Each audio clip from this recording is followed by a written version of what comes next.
Lidi, myslím, že jsou hrozně důležití, zvlášť pro mě. A kdyby asi nebyli žádní lidi, tak nevím, proč bych vůbec jako byla na světě. A lidi, no, myslím, že jsou všichni hrozně moc důležití a všichni mají svoji hodnotu. A zvlášť teď se na to přijde hodně jako zapomíná, že jsou lidi strašně dehumanizovaní, nějaké uprchlické vlny a podobně. To je docela těžký. No, chtěla jsem říct, že lidi jsou vlastně nejdůležitější a vůbec asi smysl nějaký jako existence ostatní lidi. A zároveň to pak ponouká k nějakému jako nadřazování se nad ostatní přírodu. A to je asi těžký nějak vyhodnotit, když to člověk jakoby ten svět nahlíží ze svého hlediska a pak samozřejmě lidem nadřazuje. Ale to už je asi na jinou diskuzi. Moje rodina to, tak by jsem dala cokoliv. No, a já prostě nevím.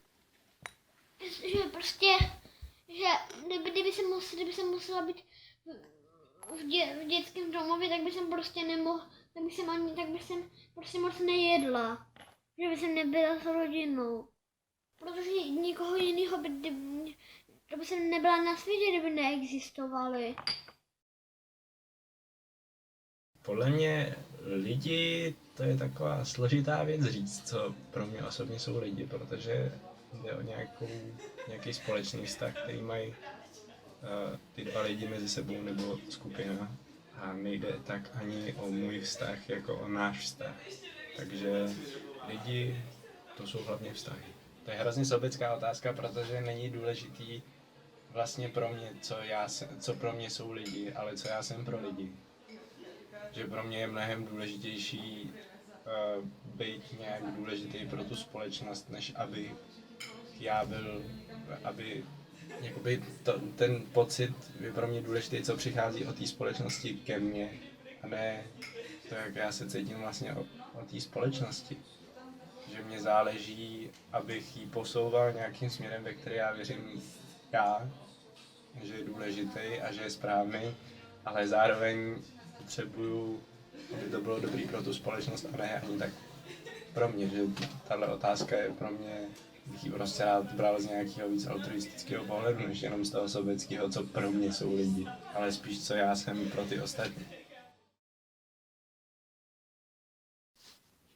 Lidi jsou pro mě hrozně důležitý.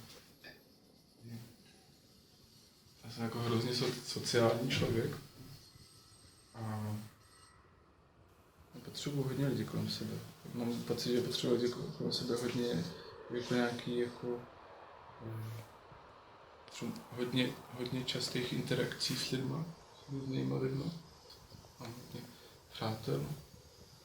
Potřebuji neustále nějak mluvit, diskutovat o věcech, které se dějou kolem mě. Se nějak nedokážu nechat posunout. A jako to jsou jako přátelé konkrétně. A nějak se s tím neumím vypořádat. Lidi nejblízkost, což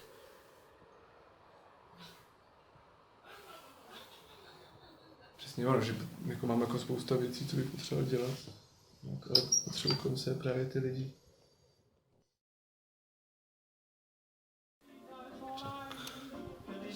Asi skoro všechno.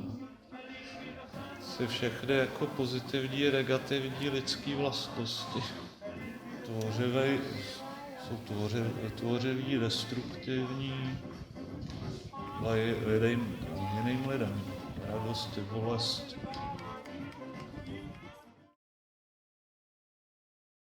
Hodně.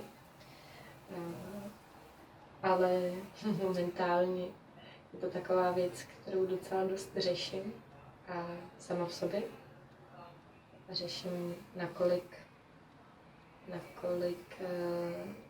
je to pro mě důležitý aspekt, který by mě ovlivňoval a nakolik se tím nechám ovlivnit, nakolik mě ovlivňuje, nakolik mě může ovlivnit a nakolik já to přijímám, anebo i podvědomě nepřijímám na celou společnost a na to, jak navzájem tahle věc mezi sebou funguje. Je takový dilema, ale asi věc, kterou řeší každém stádiu života. Rozhodně to pro mě znamená hodně. Baví mě se seznamovat s novými lidmi, poznávat lidi, zkoumat je. A taky jsou vlastně asi hlavním předmětem mýho zájmu v tom, co dělám. Čiže ilustraci vlastně kreslím v podstatě jenom věci, které jsou ovlivněné lidma.